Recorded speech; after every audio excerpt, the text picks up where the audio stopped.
Hi everyone, it's me, Carolyn again, and we are going to finish off my videos for this course with a shorter video on chapter 14.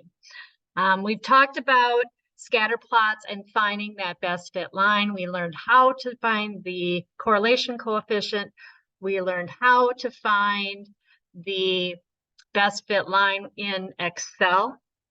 In this video, I do use StatCrunch to find the information. I do not graph things in StatCrunch. I prefer Excel for that, just because it's been around a little longer. And I think it's a little user-friendly, more user-friendly for adding labels and things of that nature. But I'm going to go right to our guided notes. If I can find my button here. And start looking at this last chapter, chapter 14. Oops, we need it to refresh. All right, there we are. And chapter 14 is about the least squares regression model.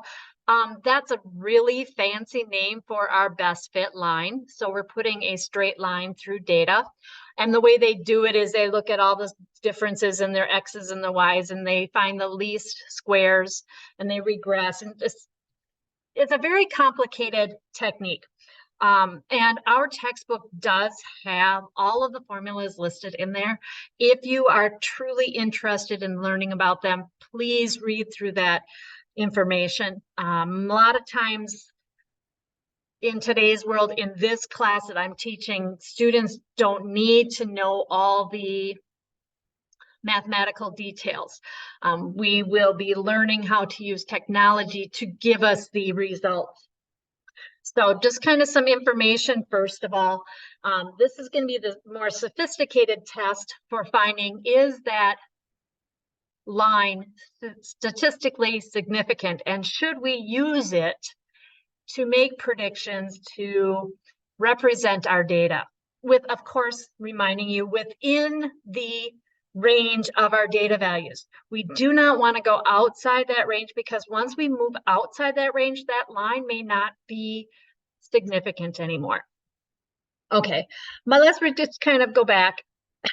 A mature regression line for a population is given in this form. They do use different letters, and they do use beta. So that's beta 1 and beta 0. Beta is just a Greek letter. Other textbooks, if you pick up another textbook, they may use different letters. In algebra, we use M and B. I want to remind you that this B1, that's the guy in front by the X. That's going to be our slope. And B0 is going to be our y-intercept. This would be if we had the entire population. Again, most of the time we will use samples to give us an estimate. And the estimate that we like to use is B1x plus B0. So we just use B's instead of betas. Okay. We did use a very simple test in chapter 4 to see if it was significant based on the absolute value of your correlation coefficient. But here we have now learned how to do hypotheses tests. So we're going to do a thing that's a little bit more robust, a little bit more accurate, if you want to say it that way. So this is what our test is going to look like. Again, it is a hypotheses test, so we will have the 5 steps. The requirements, you do want to make sure that you don't have any outliers. And to find those, again, that's another complicated thing. One of the best ways to do is to do a scatter plot of your data, kind of put that best fit line in there, and then kind of see if you have anybody that is really out of the norm. And the way to see if they're doing, if it is an outlier, is if you took that data point and removed it from the data, does the line change dramatically? Because if you have an outlier that's way up here, it could pull that line to being pulled up towards that point. But that is a whole nother class of things to worry about. So this is the hypothesis test. We do have our hypotheses. Again, we always have a null hypothesis and an alternative hypothesis. And our null is going to be that our basically that there is no relationship, that beta 1 which is our slope, is equal to 0. So basically flat, no relationship whatsoever. It doesn't go up, doesn't go down. We don't have a positive association or a negative. Versus it's not equal to 0, that there is some sort of relationship. We would find our alpha, that's always been our step 2, or we would determine it. Our test statistic, we are going to use technology. Again, our textbook does have all the information on how to find that if you are interested. I will be using StatCrunch to find this. I will be using StatCrunch to find our p-value. Once I have those 2 pieces from StatCrunch, I will make our decision, and then I will write our conclusion on whether or not this line is significant. Basically, whether or not there is a linear association. All right, and we are going to, we could also use technology to find a confidence interval for our regression line. I will also show you how to do that too. So remember just some things to remind you, and I can't stress this enough. That significance shows a linear relationship between it. It does not show causation. It does not prove that one thing causes the other. So just kind of keep that in mind. Okay, so I'm going to be using the same data that I did in my last video for this material in chapter 4. And we have this engineer who wants to determine if the weight of cars affects gas mileage. And so I have the same data. I'm going to add a little bit of extra questions on here. We're going to test to see if there's a significant linear relationship between the weight of the car and its gas mileage. We're going to do alpha 0.05. Then we will also find a confidence interval for that slope to see where that slope kind of falls in. Okay, so to do that, I think what I'll do is put all my pieces in here. So if I'm doing my hypotheses test, first thing is we always have to write our hypotheses. We do have 2. Our null hypothesis is that the slope is equal to 0 versus it's not equal to 0. If you want to write this in words, there is no linear relationship. There is a linear relationship. Whoops, there is a linear relationship. Step 2 is our alpha level, which is 0.05. Step 3 is our test statistic, which we will get from StatCrunch. Step 4, I will get my p-value, which comes from the test statistic. And then step 5 is to make our decision. I'm also going to find that 95% confidence interval. So I need my lower bound and my upper bound. And these are going to be for beta 1, which is the slope of the line. Okay. You can do things as well on the y-intercept, but we do know that our data, we have data that ranges from in the 3,000s and 4,000 pounds. Looking at something with 0 pounds doesn't make sense. So a lot of times we will not be looking at that y-intercept. Okay, so I'm going to get my pieces. So I'm going to go into StatCrunch.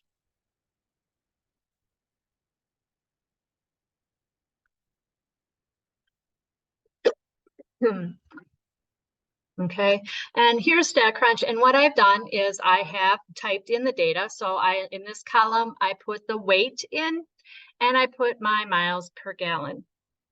Okay, and what I want to do is in stats, we are going to do regression. So this is a linear least squares regression line. So we're going to do a simple linear regression. Nice thing about StatCrunch is we could do other curves as well. So if you graphed it and you saw those wild curves, whether it be an exponential or polynomial, we can do things here as well. In this class, we're sticking to straight lines.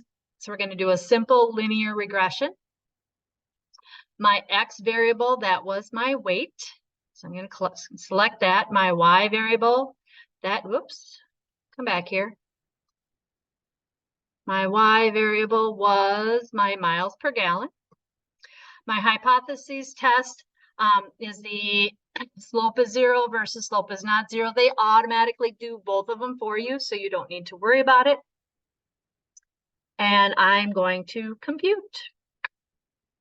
So here we are.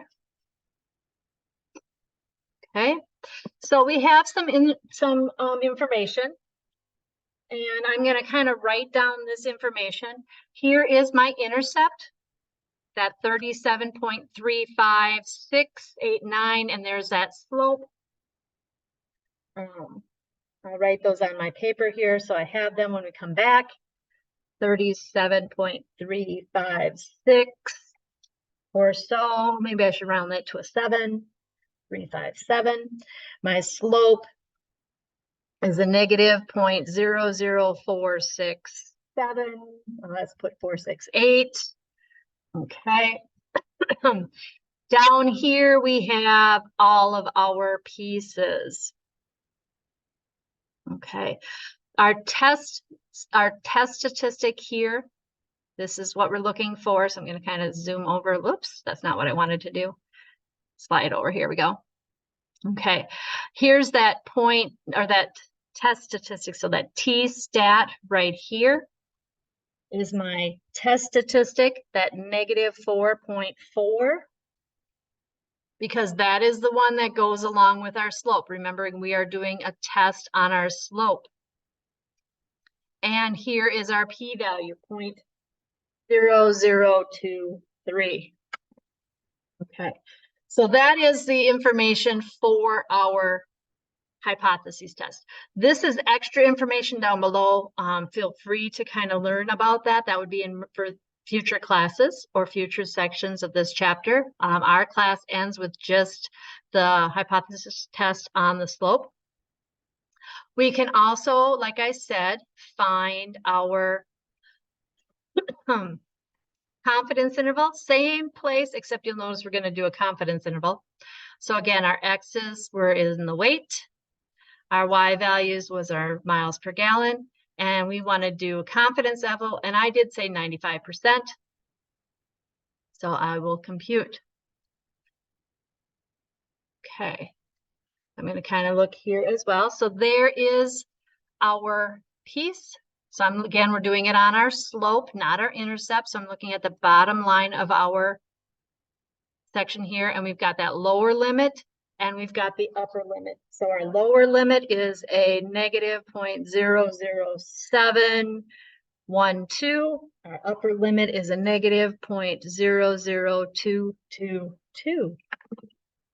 All right, so I'm going to go back to our guided notes, and we'll continue with all of our information and finish this chapter up. So I'll let this refresh.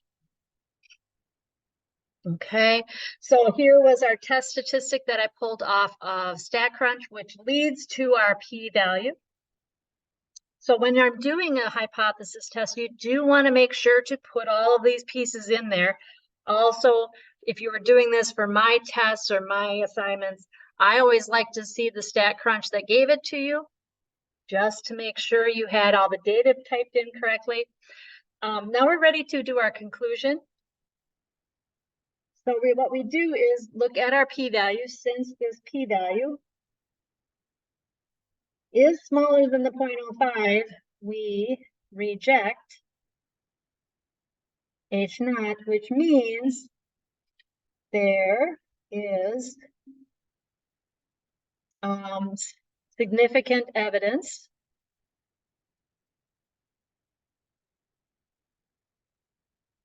to show a linear relationship between the weight of a car and gas mileage. Okay, so yes, it is a significant relationship. That line, that best fit line, is something we can use. This information, our upper and lower bounds, this is on the slope of our line. Our slope of our line is going to be somewhere between 95% confident that it is somewhere between a negative 0.002 and a negative 0.007. Notice what we were testing. The 0 that we're testing is not in that interval. So that's why we can also say, yes, we would reject, because we're going to lean towards it not being equal to 0, because 0 is not in there. Okay. Just to kind of round out our talk, we did say that there was a significant linear relationship. StatCrunch also gave us the equation for that line, because if you remember, it did give us the intercept and it did give us our slope. So the equation for our line is that negative 0.00468x plus that 37.357. So there is the line that best fits our data, which is the exact same equation that we found when we were using Excel. So that kind of verifies that you do get the same information using both pieces of technology. I hope that you've enjoyed my videos throughout the semester. It has been a challenge to get them all done, and some of them are not perfect, but I have not had the time to edit or anything like that. And so I will apologize for all the rambling I may have done, for the mistakes that I have done typing. But hopefully the next time I do these things, they will be a little bit more better. So it has been a pleasure. I will hope to see you in future videos in other classes, but until then, have a great day.